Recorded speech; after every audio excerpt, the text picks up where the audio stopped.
What's going on, everybody? My name is Nick, and I officially started my graphic design freelance side hustle business journey about roughly 9 months ago.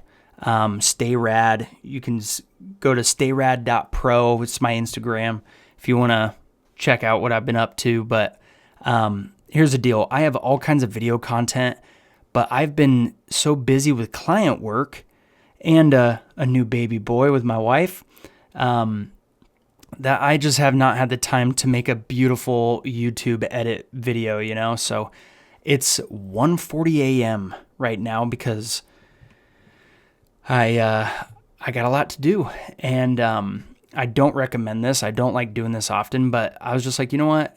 While I'm wrapping up some, finishing touches here, figured I'd share a couple things with you guys. I'm not going to really edit this video. It's not going to be it's a little unorthodox, if you will. So take it or leave it. That's where I'm at. But I'm currently wrapping up a project for a local training studio. It's basically just a small gym for personal training, a private training studio. It's pretty sweet. And they've got a good, healthy clientele there, but they just got bought out, and I'm rebranding for them. So anyway, here are 3 big things that I've really learned in this journey. Number 1, get your process down and do not rush the beginning stages. What I've found, especially in graphic design, on that process, but all the processes involved in your sales process, your client funnel, whatever, know what each phase of that process, what role it plays. And the example, especially in graphic design, is I want the majority of my creativity and the idea generation to be in the beginning. Now, it doesn't mean that I don't have other ideas down the road. I almost always do. But for this, what I mean by that is right now I'm working in Affinity Designer, and I know a lot of people go, oh, that's for cheapskates, whatever. The design community is so critical, and they complain more than they learn. And I don't want to relate to them on so many levels. But anyway, it's not all of them. But here you go. This is where I am vectorizing my work, right? And so I'm making it scalable and presentable and actually usable for the client.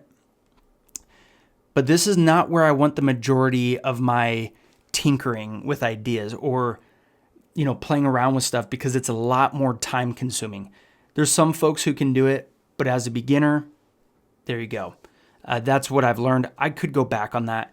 But my sketchbook, I picked up this John at Michael's, this big old dude.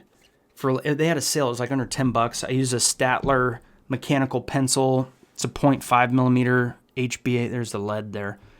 But yeah, man. And I'll also use a ton of Procreate, because sometimes I move a little bit quicker on there for sketching. I'm not looking for a perfect, beautiful artsy drawing. I'm just looking to get my ideas out. And that will save me so much time down the road when it comes to vectorizing.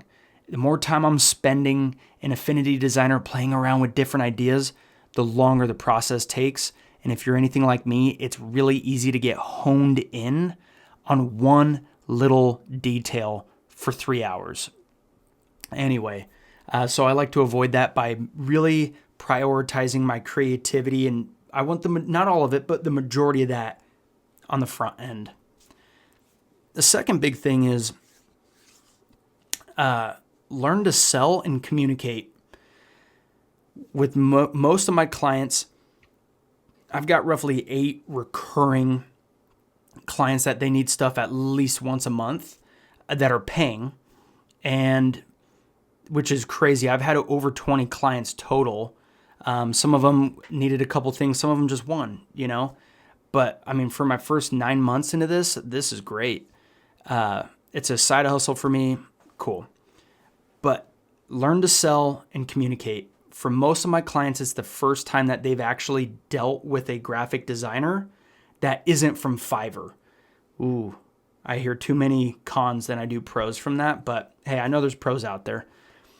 And so I've learned that I'm the one who sets the tone, the standard, the precedence for how we communicate, and all that stuff. And so when I submit my work to them, I don't want them taking a week to get back to me with feedback, right? And so I consistently communicate with them and let them know, like, hey, here's where I'm at in the process. I just wrapped up some sketches. I don't send my sketches because my sketches aren't meant to look pretty, and that can really discourage a client when they're not the graphic designer. So don't freak them out with some crazy hieroglyphics, But I'll let them know I'm done. Here's what I'm moving to next. I just want to be at the top of their mind, and make it easy for them to communicate back. When I say learn to sell, here's the definition. Help somebody identify what they need and then show them a way to get it. I'm not a Sharky car salesman trying to hard close deals sort of thing with them. What I'm trying to do is add value in as much as I can. And it's hard to add value when you don't know what the client wants or needs. So ask really good questions. In my opinion, so far, you can't ask too many questions. Even if they're stupid, it might lead you to a good one next, And the third big thing is don't be afraid to over leverage your skills. I read in Made by James, I think his full name is James Martin. I could be wrong, but Made by James, he wrote a book. He's a huge graphic design dude. He's awesome, rad, whatever. In his book, he said that when he first started his design agency, they said yes to everything until they earned the luxury of saying no. And I've taken that philosophy on, and it's worked very well. Even if it means doing some pro bono stuff or free, almost all of my recurring clients that have brought in, some of them 4 figures at this point, just the client, started because I did free stuff for them first and earned their trust and respect, and I got their attention. Not all of them, but there you go. So a lot of these clients, though, have asked, hey, can you do X, Y, or Z? And I just say yes, even if I don't know how to do it, because now I'm getting paid to learn it, technically. And one of the best ways to learn something is to actually do it and have a project that you're working on so that you can actually ask intentional, specific questions and you're actually doing it, And so that's what I've found is the best way for me to learn. It can be a little stressful. It can be a little nerve-wracking. I get it. But you're also the one who sets your timelines. Well, you have influence on the timelines. So give yourself some extra time to learn a new skill if you need to. That's what I've learned has been huge for me. And on the other side of that, you got paid to learn to do something and to finish the project. And then you have that skill set now that you can offer moving forward. And to me, I'm like, dude, that has actually gained me additional clients. And even though I didn't know how to do something when I said yes, it put me in a position to learn it. And it's exciting. It's kind of, I don't know. It keeps me going. It's really exciting. But the other cool piece and a little hidden benefit with that is there's going to be some skill sets that either A, you just can't learn, or B, you don't have the bandwidth for. Chances are you have a friend who either already knows that or has that skill set or is willing to learn it.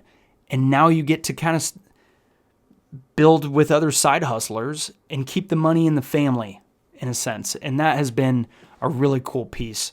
So with that, I hope that's helpful. I'm going to wrap this up hopefully before 2 a.m. because it's 1:50 now. But there it is. That's me. Stay rad. Talk soon.